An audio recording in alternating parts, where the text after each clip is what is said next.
Je m'appelle Anouk Clément, j'ai 24 ans. Je suis actuellement à Besançon, où j'ai repris les études, et à côté, je suis en équipe de France de beach handball.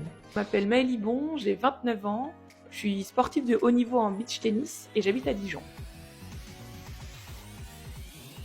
J'ai été prise en sélection quand j'avais 17 ans. Après les Interpol, et suite à cette compétition, j'ai reçu une convocation pour faire partie de la première équipe de France jeune. Et après, j'ai intégré l'équipe de France A la même année, parce qu'il manquait un peu d'effectifs, pour partir faire le mondial. Alors, par hasard, dans un club de tennis à Limoges, il y avait un terrain. On m'avait juste demandé, après un entraînement de tennis, de venir tester ce sport-là. Et j'ai bien accroché parce qu'aujourd'hui, je fais partie de l'équipe de France. Par rapport au tennis, ce qui change déjà, c'est qu'on joue pieds nus.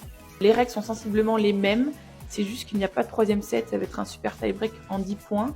Et il n'y a pas d'avantage. Et après, ça reste du double. Donc, comme au tennis, du 2 contre 2. Et par contre, contrairement au beach volley, on ne peut pas se faire de passe entre partenaires. On joue la plupart du temps avec la même partenaire, parce qu'on s'entraîne ensemble. Et sur le circuit, sur les tournois, c'est quand même beaucoup plus simple. Donc, je joue avec Camille Coranti, et sauf que là, forcément, elle est blessée. Donc, comment on trouve des partenaires? On se connaît sur le circuit. À chaque tournoi, on rencontre des nouvelles joueurs, des nouvelles joueuses ou des nouveaux joueurs, parce que ça joue aussi en mixte. C'est pas prédéfini. C'est-à-dire que pour chaque tournoi, on peut avoir une partenaire différente. Le beach handball, c'est du hand sur le sable tout simplement, sauf qu'il n'y a pas les mêmes règles. C'est pas du tout le même temps de jeu non plus, c'est pas le même terrain forcément, il est réduit. Et on joue à 4 contre 4, contrairement au hand qui se joue à 7 contre 7. Un match de beach, c'est 2 manches de 10 minutes qui sont indépendantes, donc c'est-à-dire que si une équipe gagne la première manche, pour gagner un match, il faut forcément qu'elle gagne la deuxième. Et s'il y a égalité, donc une équipe gagne la première mi-temps et l'autre équipe la deuxième mi-temps, c'est là qu'on fait les séries de shot-out pour savoir qui va gagner le match.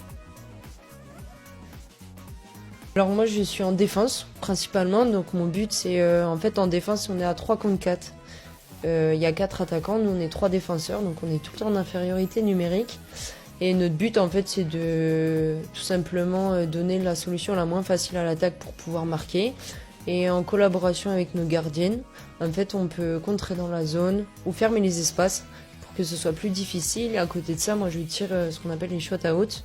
Donc c'est à la fin, s'il y a eu égalité lors des 2 sets, on fait une série, c'est un peu comme des penalties. Et du coup moi je les tire aussi. C'est plus dur.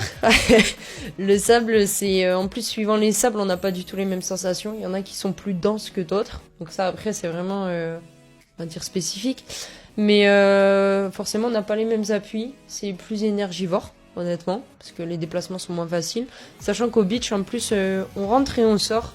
Quand les attaquants sur le terrain, les défenseurs sont dehors et ainsi de suite. On a parlé de spécificité juste avant. Ce qui fait que, en fait, sur le côté, on a des règles où on doit être, en fait, à genoux ou assis par terre. Donc, en fait, on est constamment en train de se lever pour rentrer sur le terrain.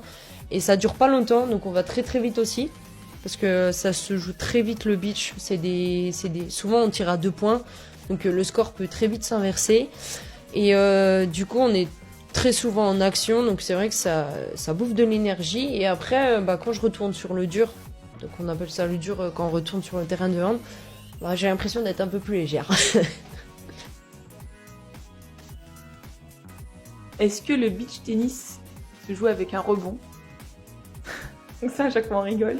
Ou sinon, c'est qu'on nous appelle, on dit que ce sport c'est du paddle beach. Personne ne connaît le nom, donc à chaque fois c'est du tennis sur plage. Donc il y a le nom et puis après il y a le rebond sur le sable et à chaque fois on dit non. C'est du loisir. Typiquement, c'est vraiment l'image qu'on a du beach et c'est dommage parce qu'aujourd'hui c'est un vrai sport. Il y en a qui sont payés pour faire les EBT, les choses comme ça, mais et nous quand on va en équipe de France, on y va pour travailler. On fait de la vidéo, on a des réveils musculaires, on fait des tests physiques maintenant. Donc c'est vraiment cadré. Il n'y a pas de structure propre, on dépend toujours de la fédé de hand, mais c'est pas du loisir. Et ça, malheureusement, c'est pas encore reconnu tel quel. De la reconnaissance et une égalité vis-à-vis des garçons tout simplement. C'est-à-dire que les filles en fait c'est pas le pour moi même si on fait le même sport, on montre pas forcément les mêmes choses. Et je trouve que les femmes, on est toujours un peu cachées là-dessus et c'est vraiment dommage. Parce qu'il y a des très belles choses qu'on peut faire aussi. Peut-être avec moins de qualité physique, c'est peut-être moins impressionnant. Mais à côté de ça, peut-être qu'on joue sur d'autres aspects. Et je trouve que là-dessus, on n'est pas assez reconnu et c'est dommage. Peut-être un peu plus de communication, plus de visibilité, parce qu'on travaille tout autant, voire parfois un peu plus, parce que comme on a moins de visibilité, on a moins de sponsors, donc financièrement, il faut aussi travailler à côté. Peut-être un peu plus de reconnaissance aussi, ça va avec la visibilité, qu'il y a tout autant de bonnes joueuses ou de bonnes athlètes avec les mêmes valeurs que les hommes, mais comme il y a moins de référencement, il y a moins de visibilité, c'est toujours compliqué derrière de faire sa place. Je dirais un peu plus ça.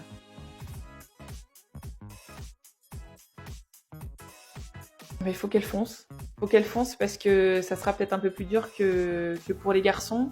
Mais le sport, ça amène tellement de valeurs, ça ouvre aussi d'autres portes personnelles, professionnelles. C'était le cas pour moi. Ça m'a ouvert une grande porte d'un point de vue professionnel. Je travaille aussi dans le sport pour la fédé de tennis. Donc peut-être sans ma passion pour le tennis et pour le sport, si je m'étais pas lancée, j'aurais pas eu toutes ces expériences-là. De pas hésiter, que ce sera toujours une expérience, qu'elle soit positive ou négative, on s'en sert forcément pour la suite et que ça peut forger la personne qu'elle est pour après.